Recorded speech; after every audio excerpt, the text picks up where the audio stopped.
अस्सलाम वालेकुम। Welcome to my YouTube channel.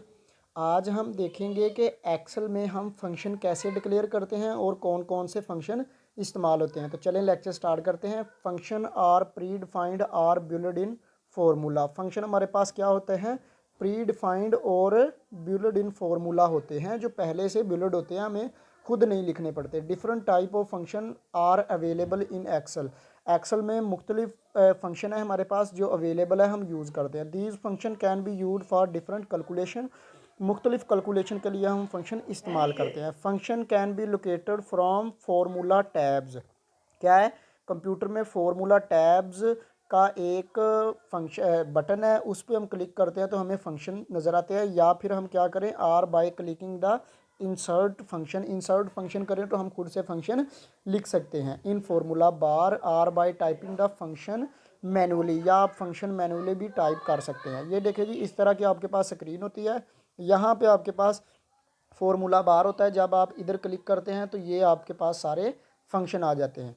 अब each function has a specific order. Her function का एक ऑर्डर होता है और सारे फंक्शन जो है सेम फॉर्मेट से लिखे जाते हैं। क्या होता है? All function begin with equal sign. सारे फंक्शन क्या होते हैं? इक्वल साइन से स्टार्ट होते हैं। आपने कोई भी फंक्शन लिखना है तो सबसे पहले इक्वल का साइन लगाना है। इसके बाद क्या करना है? After the equal sign the function is inserted.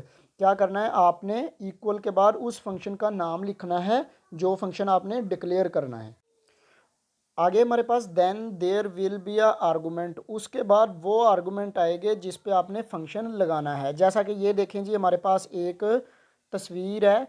Is equal to, इसे इक्वल का साइन कहते हैं। हर फंक्शन से पहले आता है, लास्ट पे लिखा हुआ है सम। सम हमें हमारे पास फंक्शन का नाम है और हमने ये जो ब्रैकेट के अंदर लिखा हुआ है ना, इसे आर्गूमेंट कहते हैं। इन पे फंक्शन वो अप्लाई होता है जो हम ब्रैकेट के अंदर लिखते हैं।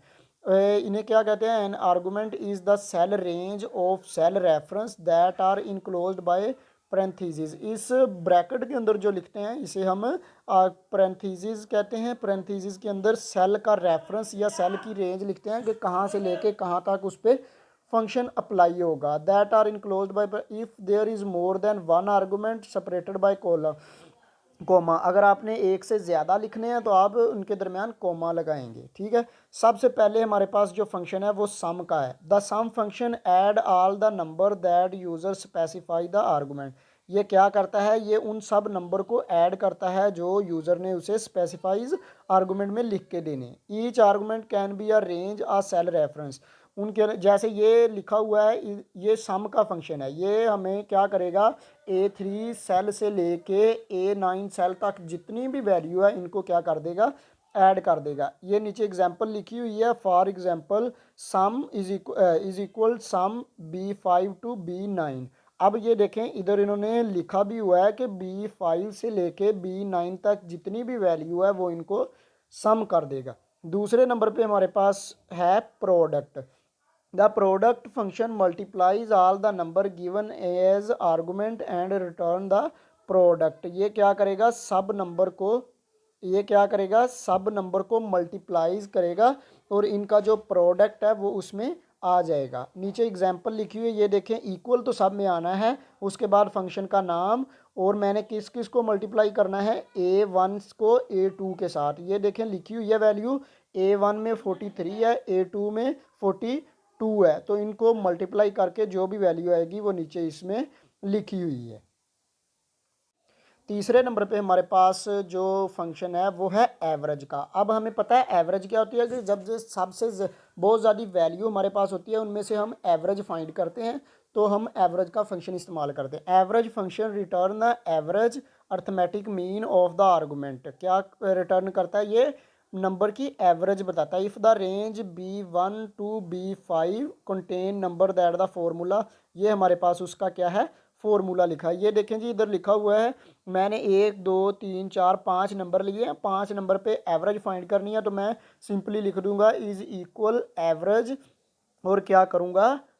ये पैरेंथेसिस लिख दूंगा कितने नंबर की एवरेज फाइंड करनी है। आगे हमारे पास एक टिप्स है, वो कह रहा है the operator can be used instead of power to indicate the what power base number is to be raised such as 5 power 2। ये पावर फंक्शन है। पावर फंक्शन हमें पता है कि हमने अगर 2 की पावर फाइंड करनी है तो वो हमारे पास 4 आएगी। वो कह रहा है कि अगर हम पावर की जगह पे ये साइन लगा देते हैं तो वो रिज़ल्ट क्या करेगा, इस तरह ही देगा।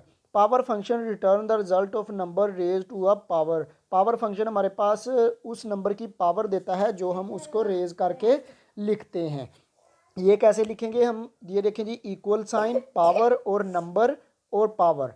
इधर हमने क्या लिखा है, सबसे पहले हम नंबर लिखेंगे इस तरह कि पहले 5 है और 5 की पावर क्या लिखेंगे, 2 लिखेंगे तो वो 25 हमें शो हो जाएगी। अब नंबर पे क्या आना है, number is the base number, it can be any real number. वो कह रहा है कि जो ये जो नंबर है ना, ये कोई भी रियल नंबर हो सकता है जो पावर की बेस होगा। पावर में क्या आएगा, power is the exponent of to which the base number is raised. Power हम वो लिखेंगे जो हमने लेनी है।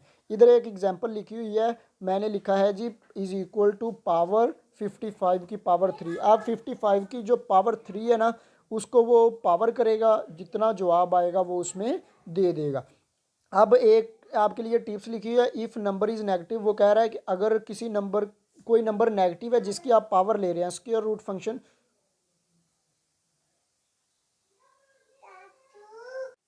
आगे हमारे पास स्क्वायर रूट का फंक्शन है। स्क्वायर रूट हमें पता है कि क्या करते हैं, हम स्क्वायर लेते हैं किसी नंबर का। Square root function calculate the square root of a given number. अगर हमने किसी नंबर का स्क्वायर रूट लेना है तो हम ऐसे उसको लिख देंगे, is equal to square root और वो नंबर। जैसे फॉर एग्जांपल मैंने लेना है 25 का, या एक इधर एग्जांपल लिखी हुई है कि आपने 256 का स्क्वायर रूट फाइंड करना है, तो आप सिंपली लिखेंगे इज इक्वल SQRT और ब्रैकेट के अंडर 256 लिख देंगे। अब जो 256 का स्क्वायर रूट होगा ना, वो आपको ऑटोमेटिकली इधर शो हो जाएगा। नीचे हमारे पास मैक्स का फंक्शन है। मैक्स का फंक्शन क्या काम करता है कि आपके पास 2 या 3 जितने भी नंबर हैं उनमें से आपने मैक्सिमम फाइंड करना है, तो आप मैक्स का फंक्शन लगाएंगे। उन सारी वैल्यू में से जो मैक्सिमम वैल्यू होगी वो आपको शो हो जाएगी। The maximum function return the largest value for the maximum function the maximum function return the largest the maximum function return the largest value from a the maximum function return the largest value from a supplied set of numerical values। के जो आपने numerical values दी उनमें से जो सबसे large है वो आपको शो हो जाएगी। फॉर एग्जांपल मेरे पास 5 वैल्यू है, मैंने 5 में से क्या करना है, मैक्सिमम फाइंड करना है, तो मैं क्या लिखूंगा, इस तरह इज इक्वल टू मैक्स और 5 वैल्यू को जो सेल रेफरेंस है या सेल की रेंज है वो इस तरह लिख दूंगा। आगे मेरे पास है मिनिमम। अब मिनिमम क्या करता है, वो भी मैक्सिमम की तरह सेम ही है, सिर्फ आपने क्या करना है, मैक्स की जगह पे मिन लिख देना है। इसमें क्या होता है कि आपके पास जो स्मॉलेस्ट वैल्यू है वो आपको शो हो जाती है। उम्मीद करता हूँ कि आज का लेक्चर आपको समझ आ गया होगा। अगर आपको फंक्शन में कोई प्रॉब्लम है, कोई किसी तरह का क्वेश्चन है, तो आप कमेंट बॉक्स में पूछ सकते हैं। अल्लाह हाफिज़।